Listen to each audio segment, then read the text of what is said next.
Hello and welcome to For the Love of Family. My name is Katie. I am currently studying neuroscience and psychology at Northern Kentucky University, and this video is to help answer what is anorexia, what are some causes, and how is it treated. So just a quick disclaimer, I am not a licensed clinician. I do not have any sort of licensing or degree. If you are concerned, please seek out any professional help in your area, and I will provide links in the description to some websites with more information, ways to find treatment, things along those lines. This video is not meant to replace treatment or replace getting a diagnosis. This is just to spread some information about anorexia. So the DSM, if you didn't know, stands for the Diagnostic and Statistical Manual.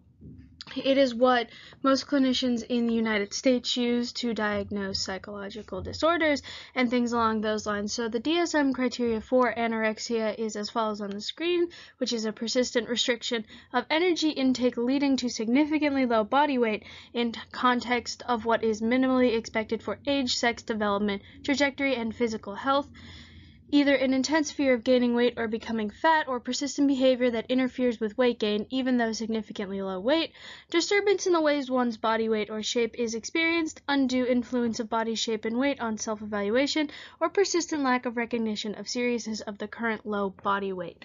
This is important because anorexia is one of the few psychological disorders where you can actually be not sick enough to count for it. So you can show all signs of anorexia but not be diagnosed with it if your body weight is not low enough.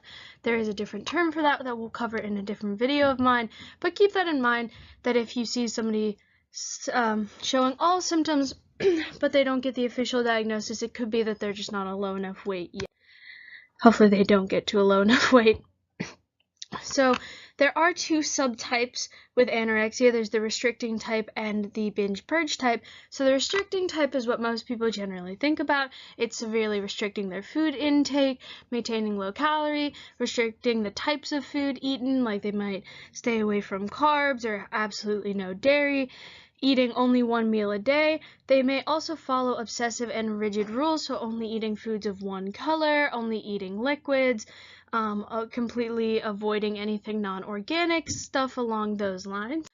And the binge eating or purging type is a person who restricts their intake, but also during some bouts of restriction, the person has regularly engaged in binge eating or purging behavior. So this can oftentimes be confused with bulimia, but the thing that sets them apart is though they both binge and purge, this subtype of anorexia also involves restricting. Bulimia tends to not have that kind of restrictive tendencies. It's just binge purging episodes.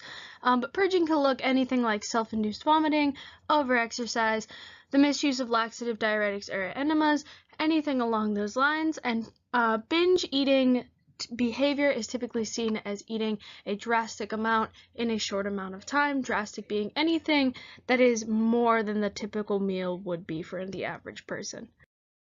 The causes of anorexia are a bit hard to pinpoint because it's usually not just one thing that causes it, so genetics can play a role in it, and as science evolves, they have seen more and more genetics linked to eating disorders. We can see that if a grandmother or mother suffers from an eating disorder, then the third generation is more likely to suffer. But culture can also have an impact from it, just as traumatic events or a drastic change can sometimes cause it, as it is a coping mechanism for some people. But it's important to remember that anorexia nervosa can develop at any age, in any gender, and to any race. Any social class, any economic class, anything like that, it can develop to anyone and does develop to anyone and everyone, but it is typically more seen in adolescent females. Ages 14 to 25 is typically the age of onset. Comorbidity is something that is drastically seen in those with eating disorders, and comorbidity in this sense just means that you suffer from an eating disorder and another type of psychological disorder. And so the most common ones are on the screen. Anxiety and depression are big ones that people from eating disorders tend to also suffer from, but it can also include OCD, body dysmorphia, low self-esteem, perfectionism, substance abuse, and many others that are not on the list. So these are a couple of the more common warning signs that people with anorexia can develop or tend to show. So they have preoccupation with body weight, shape, or appearance, an intense fear of gaining weight, a preoccupation with food or food-related activities. This goes back to the restricting, having rituals when eating food, chewing 100 times, chewing then spitting, only eating yellow foods, things like that. A negative or distorted body image, perceiving self to be fat when at a healthy or underweight, low self-esteem, rigid thinking, black and white, good and bad foods. This goes also back to the restricting, only eating yellow foods, not eating liquids, things like that. A constant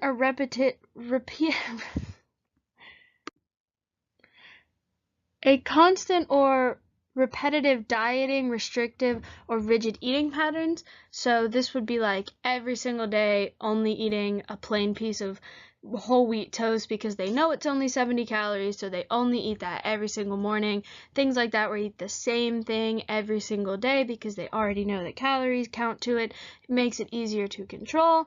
Changes in clothing style. This can often be used to hide their appearance. If they perceive themselves as extremely overweight, even if they're not, they might wear baggier clothing, constantly wear jackets when it's extremely warm outside. Impaired school or work performance. This can be due to a lot of things, either the preoccupation with food and thinking about themselves doesn't leave them time to think about other things like schoolwork, but also when you are extremely malnourished, you're extremely tired, it's hard to focus, it's hard to get work done, so that's something that can be affected as well. Obsessive rituals around food, like chewing 100 times. Frequent avoidance of eating meals, excuses not to eat. This is a big one when it comes to family meals. They will look for anything to skip family dinner, whether it's joining activities where they're not home in the evening, saying they have a lot of homework, things like that are a big one. Eating meals can be an extremely anxiety-inducing time for those suffering, especially the restrictive type of anorexia, so it is important to keep that in mind rather than getting angry at them for forcing or missing those meals. Social withdrawal, the avoidance of social situations involving food. Food is everywhere in society, so it can be extremely stressful for those suffering from anorexia to want to hang out with people where there's going to be food because they might think of it as temptation, or they don't want people to know or notice that they're not eating. So this can lead to a quite bit of isolation, which typically makes the disorder worse. Repetitive or obsessive body checking behaviors. This can range everything from constant use of the scale, weighing yourself, to measuring your waist, your thighs, things like that, making sure that you're losing inches around your waist. Deceptive or secretive behavior around food, and excessive or compulsive exercise. So these are some of the effects of anorexia. And I think this diagram sums it up beautifully, but it can affect every part of you, from the brain, hair, skin, heart, blood, intestines, hormones, kidneys, bones, muscles, your school and social life, and your family. Some of the things that I think a lot of people don't think about is the hormone imbalance. You can lose your periods if you're a female, a loss of libido, and it can lead to infertility if the disorder persists for long enough. Some common ones are low iron, so anemia. Anorexia also affects the heart in drastic ways. If long-standing anorexia can cause cardiac arrest, heart failure.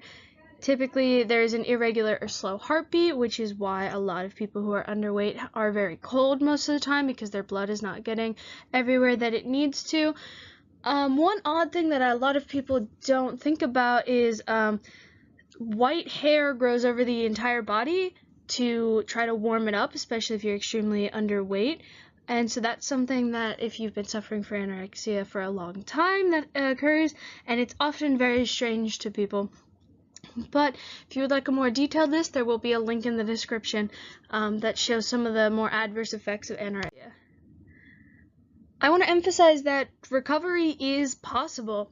A lot of people from anorexia do end up having a full recovery, and so there are a multitude of different treatments that are out there. So there's inpatient treatment and outpatient treatment, depending on the severity. I will leave links in the description that show a checklist of if you qualify for inpatient or outpatient, though a lot of those suffering can recover from outpatient treatment.